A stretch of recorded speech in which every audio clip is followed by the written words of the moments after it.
একবার যদি আসো সখী জল বরিবার চলে, মনের কথা বলবো আমি বসে কদম তলে, মনের কথা বলবো আমি বসে কদম তলে।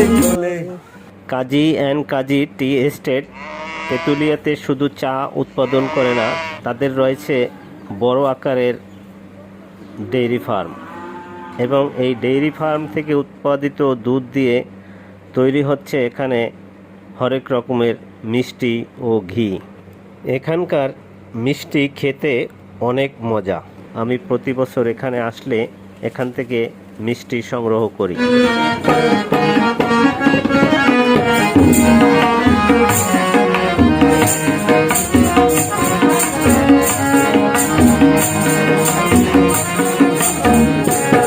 সখী আসবে কি একলা নদীর ঘাটে,